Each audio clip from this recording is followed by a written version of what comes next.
Vamos agora falar de um assunto sério.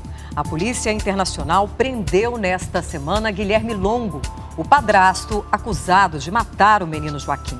Guilherme estava foragido há 8 meses e se escondia na Espanha. As nossas equipes revelam como ele conseguiu chegar até lá e o lugar em que se escondeu no Brasil. Barcelona. A segunda maior cidade da Espanha, a quase 9.000 quilômetros de Ribeirão Preto. Aqui era o esconderijo de Guilherme Longo desde março deste ano. Foi aqui, na Praça Urquinaona, no centro da cidade, que Guilherme foi preso pela Interpol e pela polícia espanhola na última quinta-feira. Guilherme Longo fez uma ligação de Barcelona para a família comunicando a sua prisão. Estas são imagens do lugar onde ele morava na Europa. Guilherme estava foragido desde setembro do ano passado. Como ele conseguiu se esconder da polícia por tanto tempo? Como Guilherme Longo fez para sair do Brasil? O Domingo Espetacular refaz os passos do acusado de matar o menino Joaquim e mostra onde ele esteve nos últimos 7 meses. 5 de novembro de 2013, Joaquim Ponte Marques tinha 3 anos quando desapareceu da casa onde vivia com a mãe e o padrasto em Ribeirão Preto, interior de São Paulo. 5 dias depois, o corpo do menino foi encontrado no Rio Pardo, em Barretos, a 100 quilômetros de Ribeirão. Na época, o crime desafiou a polícia. A investigação concluiu, com base em depoimentos, que Joaquim morreu vítima de uma overdose de insulina. Ele tinha diabetes, doença relacionada ao controle de açúcar no sangue e, por isso, tomava o hormônio. Os peritos também descobriram que o corpo dele foi jogado em um córrego próximo à casa da família. Desde o começo, o padrasto de Joaquim logo foi apontado como um dos principais suspeitos. Guilherme Longo era usuário de drogas. Conheceu a mãe de Joaquim, a psicóloga Natália Ponte, na clínica de recuperação onde ela trabalhava. Guilherme e Natália tiveram um filho juntos. Na época do crime, o bebê tinha só 3 meses de vida. Guilherme foi preso poucos dias depois da morte de Joaquim, sob a acusação de homicídio triplamente qualificado e ocultação de cadáver. Na época, ele negou o crime. A mãe de Joaquim, Natália Ponte, foi considerada suspeita. Ela ficou detida por 1 mês e hoje responde por omissão. Ou seja, teria sido negligente ao deixar o filho aos cuidados de um usuário de drogas. Guilherme passou 2 anos e 3 meses preso. Mas em fevereiro do ano passado, a defesa conseguiu a liberdade provisória. O Tribunal de Justiça de São Paulo considerou excessivo o prazo do processo. Ou seja, Guilherme já estava preso por muito tempo sem previsão de julgamento. Guilherme voltou às atividades como técnico em informática e frequentava uma academia de musculação. Em setembro do ano passado, Guilherme Longo deu uma entrevista para o jornalismo da Record TV e confessou o crime. Peguei ele no colo, levei ele para a cozinha e ali veio, naquele exato momento, veio uma ideia insana de dar um fim, tudo. Aí eu levei ele para fora e pensei de uma forma indolor de matar ele. Quando eu levei ele, eu não apertei a queda dele, pra não machucar, sabia que ia machucar. Ele revelou ainda que matou Joaquim com um golpe de jiu-jitsu. Oprimi a lateral do pescoço dele pra desmaiar sem dor. Foi rápido. Depois de matar Joaquim, Guilherme teria decidido jogar o corpo do menino no córrego. Tinha certeza que ele não estava cheio. Pelo menos tinha um bom de água. E foi na sorte que ele podia ter... Eu falei, vou jogar, eu nem pensei nas consequências, né? Ele podia ter parado em qualquer lugar. Após a entrevista e a confissão, Guilherme Longo nunca mais foi visto. Este vídeo, onde ele aparece tocando violão, foi gravado poucos dias antes da fuga.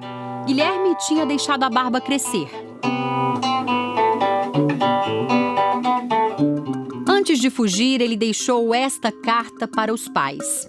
Ele diz: há muito tempo tenho planejado ir para outro lugar. Tenho conhecidos em uma pequena cidade do interior e pretendo me estabelecer por lá. Não sei quando poderei entrar em contato.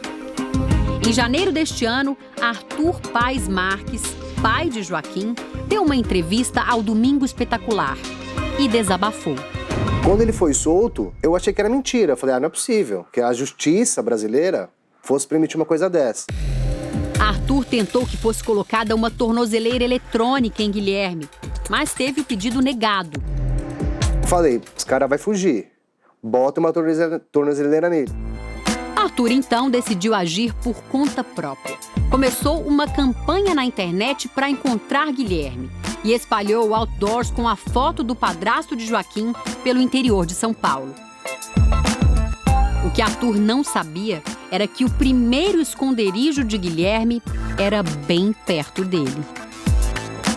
A maior parte do tempo, Guilherme passou escondido aqui mesmo no Brasil, na periferia de São Paulo. Ele foi visto na Ilha do Bororé, um bairro do extremo sul da capital paulista, cercado pela represa Billings. Para chegar lá, só pegando a balsa. A Ilha do Bororé fica no limite entre São Paulo e São Bernardo do Campo. A travessia de balsa dura 5 minutos. O bairro simples tem muitas chácaras e a polícia acredita que Guilherme tenha passado uma temporada aqui num imóvel alugado. Ouvimos alguns moradores, mas eles não se lembram de ter visto Guilherme por aqui. Nunca viu aqui esse rapaz? Segundo a polícia, Guilherme teria usado a própria moto como meio de transporte durante os meses em que ficou foragido dentro do Brasil. Estes documentos do Detran, obtidos com exclusividade pelo Domingo Espetacular, mostram que o veículo estava em nome de Guilherme. A polícia acredita que Guilherme teria ficado escondido aqui até o fim de fevereiro e depois deixado o país pela fronteira com o Paraguai ou com o Uruguai para embarcar num voo com destino a Barcelona. Segundo a polícia, ele usou documentos falsos em nome do primo dele, Gustavo Longo Triani. O padrasto de Joaquim chegou a criar um perfil no Facebook com a própria foto, mas utilizando o nome do primo. Segundo a polícia, a página é uma das pistas que ajudaram a identificar o paradeiro do réu. O Domingo Espetacular tentou falar com Gustavo em Florianópolis, onde ele mora. Mas não foi você que emprestou para ele? Não. E como é que você tem alguma ideia de como que ele conseguiu esse documento no seu nome? Não tenho ideia. Não tenho ideia. No entanto, numa segunda conversa telefônica, Gustavo revelou a existência de um segundo passaporte. Sou brasileiro, mas eu também tenho cidadania italiana. Entendi. Então, eu não sei se ele usou meu passaporte italiano, se foi meu passaporte brasileiro. Eu não sei se ele usou, por exemplo, o meu nome e a minha foto, se ele colocou uma foto dele. Eu não sei o que ele fez. Entendi. Mas seu documento não chegou a ser furtado, não chegou a sumir, não, né? Não, o meu passaporte está comigo. O meu passaporte brasileiro que eu tenho está comigo. Gustavo só não esclareceu onde está o passaporte italiano dele. Gustavo, no momento que constatou essa ausência, não registrou uma ocorrência, por quê? Então, são coisas que têm que ser apuradas para ver o nível de comprometimento, de ciência, de colaboração, de cooperação que ele teve. Guilherme foi preso na quinta-feira, nesta praça em Barcelona, por volta das 6 da manhã, quando preenchia uma ficha de emprego.